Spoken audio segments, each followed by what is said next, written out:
Knisley. I'm here in Honolulu with Keller Williams Honolulu, and today I'm with Georgia DeVorss, and she is in the fabulous Colorado Springs, which I was just there a few weeks ago. But anyway, Georgia, thank you for joining us. So, Absolutely, Kina. how's Colorado Springs?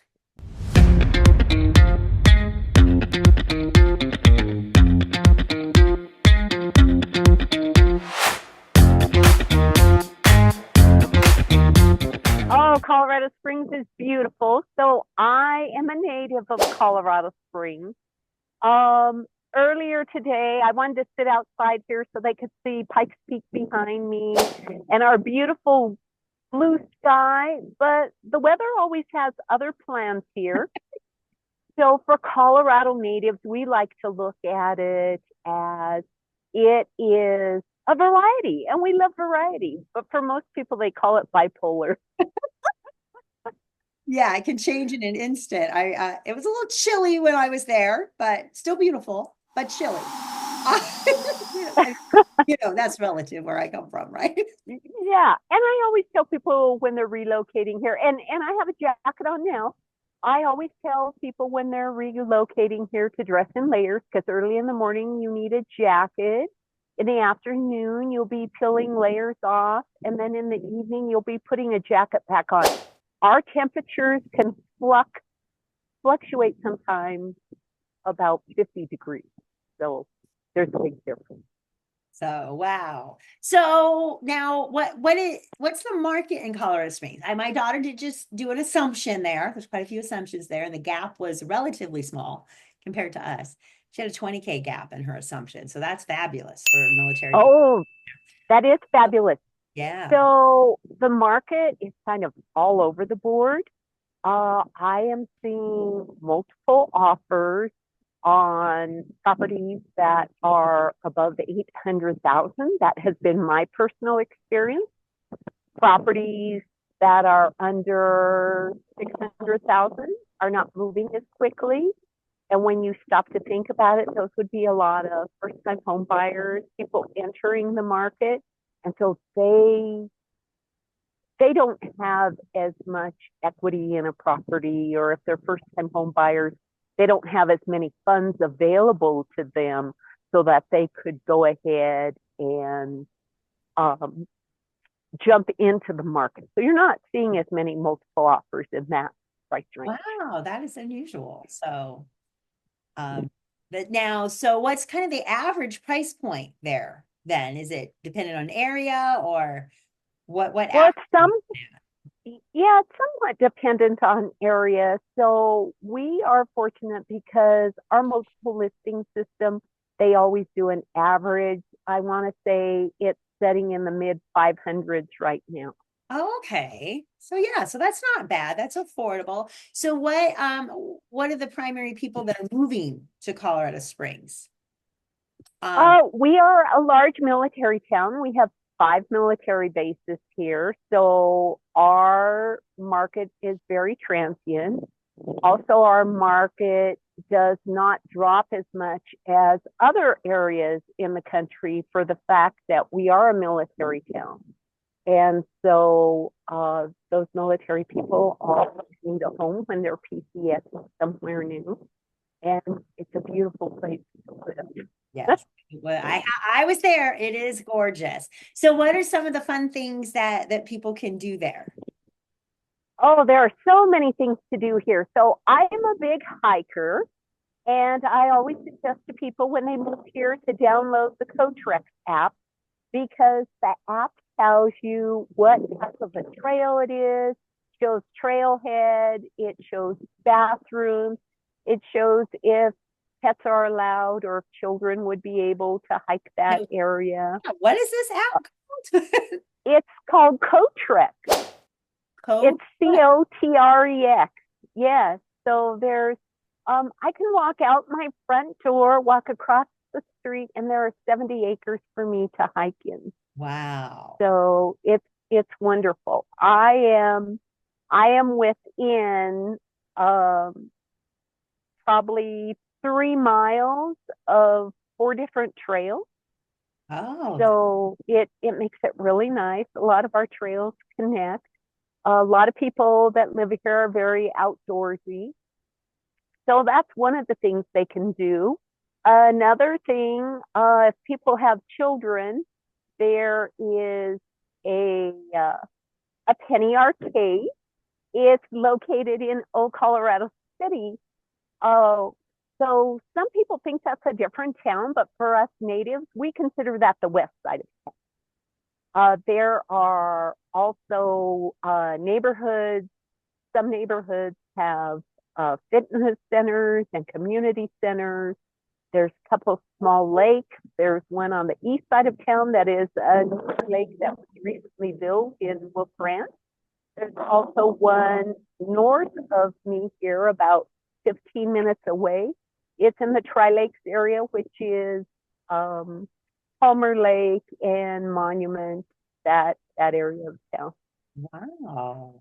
No, I know it was beautiful there when we were there. And you do have the Air Force Academy. We were right across from the Air Force Academy where we stayed at Great Wolf Lodge. So with the grandkids. It's not bougie, but it's fun.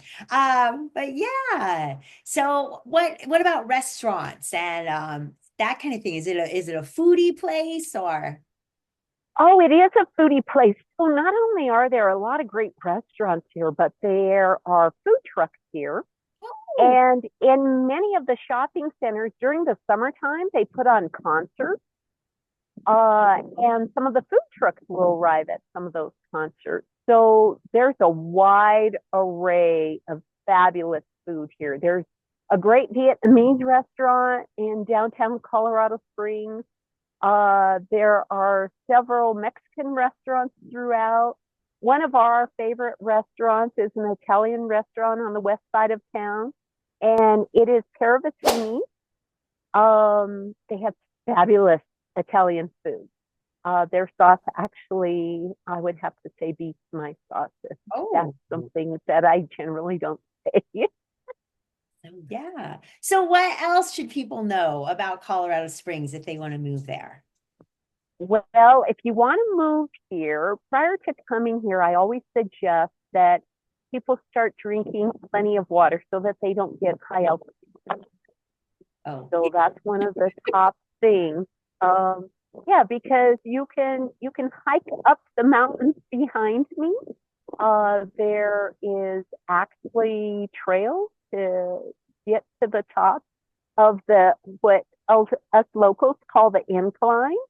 And in Castle Rock, there is also a mini incline. So if you're not inclined to climb all the way up the major incline behind me, you can always do the mini incline in Castle Rock. oh, so that's probably what I would do. I would struggle with that. Uh, Coming from zero to you guys is a lot. But Yes, and the elevation it varies a lot here. So people will go to the top of Pikes Peak so that they can see it. And Pikes Peak is known as America's Mountain, and you can see the entire city from up there. A lot of people will go up there as soon as they arrive, and I suggest that they let their body acclimate for a couple of days before they decide to go up. They can only stay at that altitude for a short amount of time before they before they need to come down from that altitude. yeah. Now, what about investments? If you have an investor, is it a good place to buy a long-term rental, a short-term rental?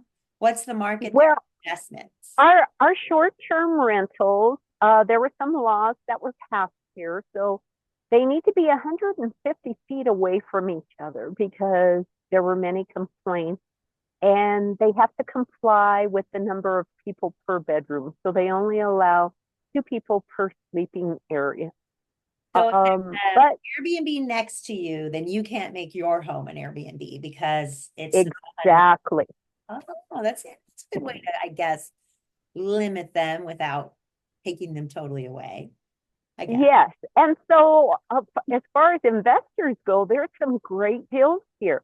Our average days on market right now are 66 days, which is typically not high because we only have about 3.5 months of inventory. we call it a balanced market when we have 6 months of inventory. But many sellers saw their neighbors' homes sell in a matter of days or weeks or hours. And so they're panicking and they're giving concessions to buyers. So it's a great time to buy in my city. There's some fabulous deals out there. You need to buy a point, just ask. That's it. It's what I mean. I know strategy wise, I'm building that credit into the pricing because I know it's coming. And I just tell my sellers, they're going to hit you with a point. They're going to hit you with enough to buy down a point. So you got to build it in or be ready for it because it's coming. So absolutely. Yeah. And rates are not bad right now. Rates are below 7. Yeah, so with I rates know. below 7, that's a great bargain still. It's yeah, at a lower price point. Our average is about 1.1. So when you're purchasing $1 million, that's kind of a big payment. But it, I just tell people buy now, refi later if you need to, because you're better off buying than renting. It's your equity. So well, it is equity, and it becomes the same idea of when people say, "Oh, when should I plant a tree?" Oh, you should have planted a tree yesterday, but if you didn't do it yesterday, today's a good day. Yeah. Same thing with buying a house.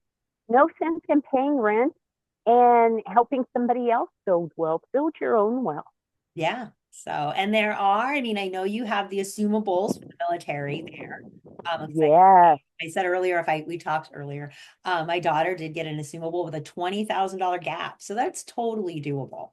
It's not like you have here, we have $400,000 gaps. It's a little harder to do, but, yeah. So, check with her, see if she can find you an assumable and you can pick up that 2.75 rate and then you can keep it, you can become a landlord. So, yes, absolutely. Yes. And rent here is very high. I had a young man who was renting a 1-bedroom. It was basically not even a 1-bedroom. It was more like a studio apartment on the southwest side of town. He purchased a 3-bedroom home from me, and he ended up getting himself 2 roommates. His payment is now less than his rent was with his roommate. Yeah. So there's you have to be creative. So yeah, my daughter that did the assumption, she owns 4 other homes that are rented out using your VA loan. No money out of her pocket. Now the assumption, the 20K did come out of her pocket, so don't beat me up in the comments, but the homes before, nothing out of her pocket. Yes. So she, it's totally doable for young military families to build wealth. He's an E6, an E5 when they started buying homes. He's an E6 now with 4 homes and then their primary home. So, see, that's fabulous. So generally when young military men come here, I can think of 2 families in particular. They were single when they arrived. I sold them a townhome. Then they got married and they have a home. And then their family grew and they have a 3rd home. And one of those gentlemen just PCS to another area, and his children, his older children, are living in their last home that they were living in, and he's renting the other properties out. So he's building fabulous wealth for himself and the next generation before he ever gets out of the military. Yeah, so it's brilliant. So so if you want to build wealth, you can do it here in Oahu. You can do it in Colorado Springs. They're both beautiful. I've been there. I would probably, if I wasn't living here, I could probably live in Colorado Springs. I did like it. Wow, there's a ton to do here. But it was so great talking with you, Georgia. This has been great. And so this has been Kina Knisley with Real Talk About Real Estate with Keller Williams Honolulu. If you are moving to Oahu or if you're moving to Colorado Springs, reach out and we can get connected. So I will see you guys soon. Fantastic. Thanks, Kina. Thanks.